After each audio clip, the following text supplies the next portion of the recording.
During the Battle of Gettysburg, one hill stood as the key to Union survival, and perhaps the future of the nation.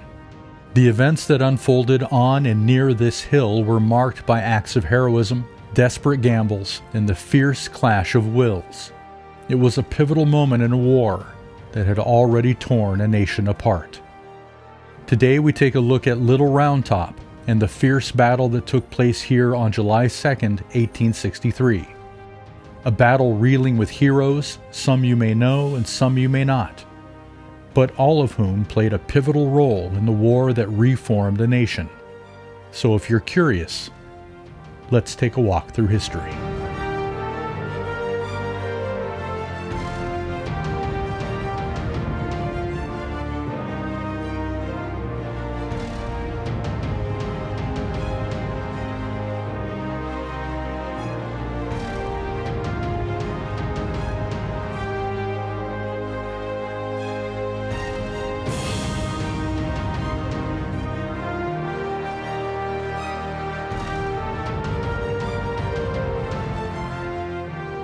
The Battle of Gettysburg began on July 1st, 1863, as Confederate forces under General Robert E. Lee clashed with Union forces commanded by Major General George Meade. The Confederates won the first day's battle, driving the Union back through the town of Gettysburg onto the heights of Cemetery Hill. But nightfall stalled the Confederate advance, giving the Union ample time to fortify their position and bring up reserves. By the second day, the Union forces were now entrenched on the high ground in the shape of a fishhook that started at Culp's Hill to the north and ran south along Cemetery Ridge, ending with Major General Dan Sickles' 3rd Corps next to Little Round Top. The Confederate plan for July 2nd was to attack each of the Union flanks. The 2nd Corps, under the command of Lieutenant General Richard Ewell, would attack the Union right flank at Culp's Hill, while Lieutenant General James Longstreet's 1st Corps would attack the Union left. But when Union General Dan Sickles repositioned his troops, chaos ensued. Sickles wasn't happy with his position on the battlefield. The terrain in front of his 3rd Corps made it difficult to see his enemy. Around 1 p.m., Sickles, without General Meade's approval, pushed his corps forward to higher ground at the Emmitsburg Road, where he spread out his forces, placing Graham's brigade of 5 Pennsylvania regiments at the Peach Orchard.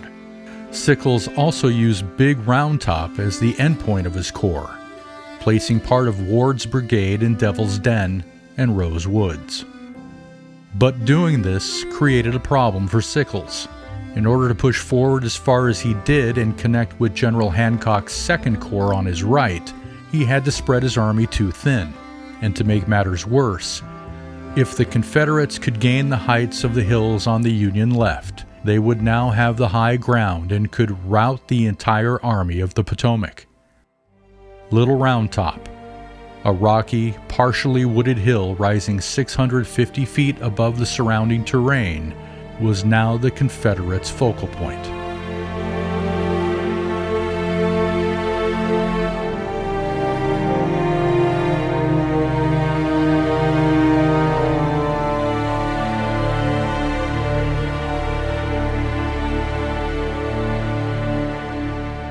About the same time General Sickles moved his army forward, Confederate General Longstreet was also moving his 2 divisions of McLaws and Hood to the Union left. 2 fully formed corps, with reserves, spelled disaster for General Sickles' spread out forces. The stakes could not have been higher. But as luck would have it, the Union Army did have a small band of troops already on Little Round Top, and these troops became keenly aware that they were in big trouble.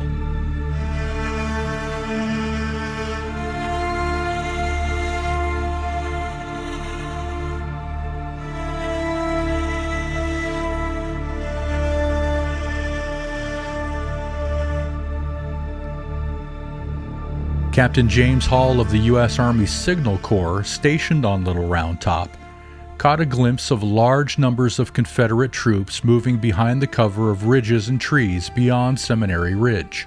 He signaled to Meade's headquarters.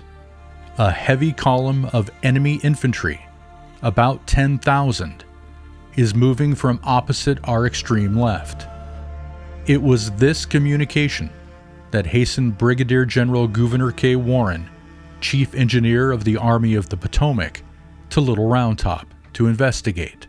Warren would later report his findings once he reached the summit, saying, "There were no troops on Little Round Top as it was used as a signal station. I saw that this was the key of the whole position, and that our troops in the woods in front of it could not see the ground in front of them, so that the enemy could come upon them unawares." Warren ordered a cannon shot fired into the woods and noticed the Confederates' reaction. The enemy's line of battle, already formed and far outflanking Union troops. He then reported, "Musket balls began to fly around us, and the Signal Corps was about to fold up their flags and withdraw, but remained at my request and kept them waving in defiance." There was no time to waste. Warren knew he needed to get soldiers on Little Round Top very quickly. He sent word to General Meade to request an additional division for the defense of the hill. He also dispatched a courier to the nearby 3rd Corps, requesting a brigade.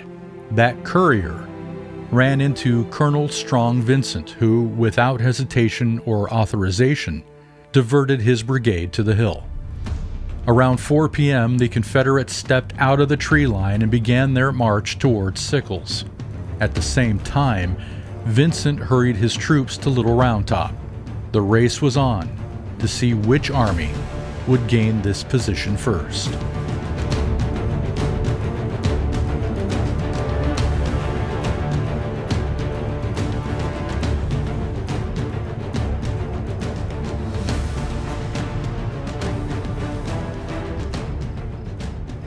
Confederate Major General John Bell Hood's division was spearheading the assault on the Union left.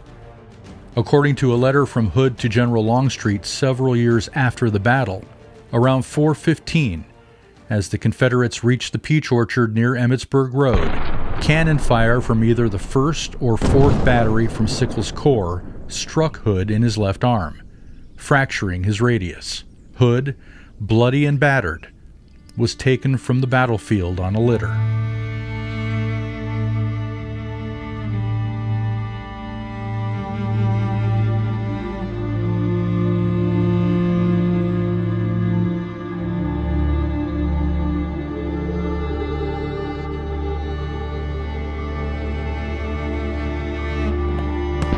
By 4:30, Confederate forces in Robertson's brigade began fighting with Union forces of Ward's brigade at Devil's Den and Rose Woods, slowing their assault on the hill and giving Vincent the time he needed to get 4 regiments, the 16th Michigan, 44th New York, 83rd Pennsylvania, and the 20th Maine, in place on Little Round Top.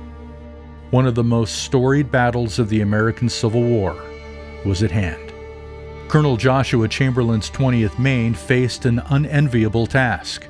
The regiment of 386 men were positioned on the Union's far left, and their orders were explicit: hold the line at all costs.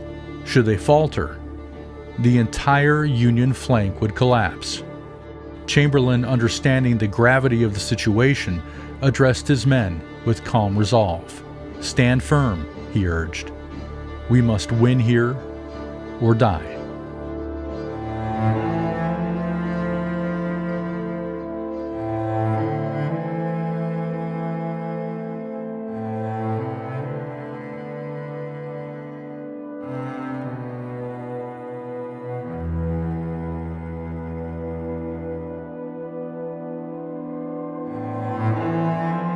The Confederate assault on Little Round Top didn't just come from the valley directly in front of the hill. 2 Alabama regiments from Law's brigade, the 15th Alabama under Oates, with 644 men, and the 47th Alabama under Bulger, with 418 men, were on Big Roundtop. They had been marching since 3 a.m. Now, 25 miles later, they were very tired and thirsty. Oates told his men to sit and rest while on the summit. His plan was to eventually get cannons up on the larger hill and shell the Union lines, but Law sent word that the regiments must immediately advance on Little Round Top. The Alabamians pushed down the slope of the big hill and connected with 3 more regiments, the 4th Alabama, the 4th Texas, and the 5th Texas. Looking up the slope of Little Round Top, 5 Confederate regiments formed their battle lines and began the daunting task of attacking the enemy uphill. The terrain added to the challenge. Little Round Top's rocky slopes and dense underbrush made maneuvering difficult. Even so, the Confederate forces advanced, determined to break the Union line. The Union forces prepared to meet them. The Battle of Little Round Top was underway.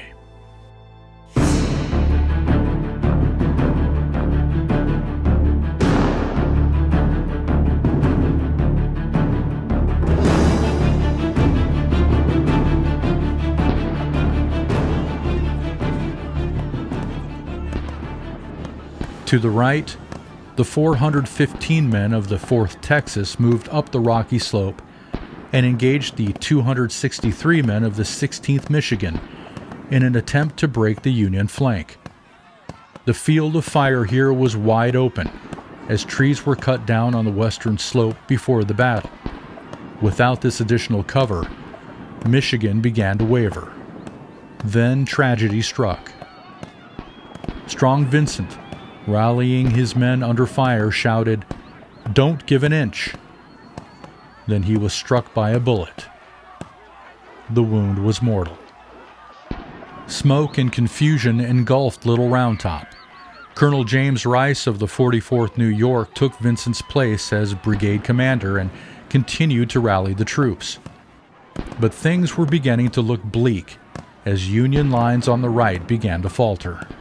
Just when it looked as if the Confederates might collapse the Union right, the 140th New York Regiment arrived.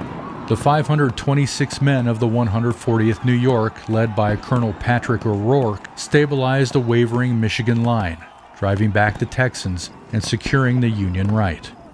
During the counterattack, O'Rourke mounted a rock to urge his men when he was struck in the neck and fell dead.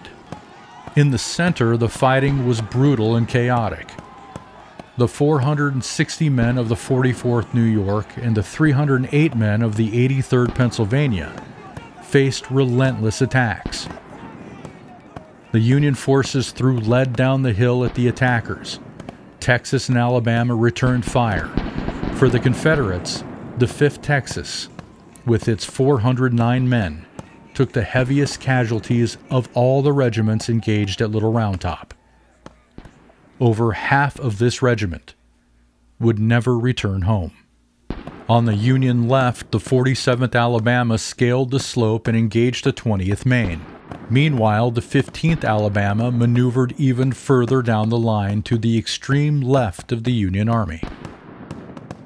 Chamberlain sees this and extends his line further to the left. He then refuses the line at a right angle and detaches Company B to the extreme left in the woods, doing everything he can to keep the Confederates from flanking him. When the 15th Alabama attacks, the distance between the Union and Confederate lines are less than 30 feet. Waves of soldiers from the 15th Alabama attack up the hill, but the 20th Maine stands firm, repulsing each assault as the Alabamians continue to attack, reform, and attack again. Chamberlain and Oates both lose more than 1/3 of their men. Having marched most of the day, the 15th Alabama are now exhausted, but reform for one final assault. Little do they know what awaits them as they ascend the hill. The 20th Maine is desperately low on ammunition. The remaining troops have already scoured their fallen comrades for any extra bullets and are now unsure if they can repulse another wave of Alabamians. Out of options and unable to abandon their place on the end of the Union line, Chamberlain gives the order to attach bayonets and right-wheel sweep down the slope. The regiment barreled down the slope toward the Confederates, catching the 15th Alabama off guard. Scores of exhausted Confederate prisoners are taken as the 20th Maine chases the Alabamians all the way up Big Roundtop. Chamberlain later describes the moment as the clash of steel and human will. By nightfall, the Union line held, and Little Round Top remained secure. The Battle of Little Round Top exemplifies the courage and sacrifice of those who had fought at Gettysburg. It was a moment when individual decisions and collective resolve shaped the course of history. Gouverneur Warren's foresight, Strong Vincent's leadership, and Joshua Chamberlain's daring remind us of the human dimensions of war. Little Round Top remains a symbol of resilience and determination. Its rocky slopes, once soaked in blood, now stand as a testament to the sacrifices made for a nation's survival. Its legacy lives on, not just in the annals of military history, but in the hearts of those who seek to understand the sacrifices that shaped our nation. Thank you for watching. I'll see you next time as we explore more curious history. Take care.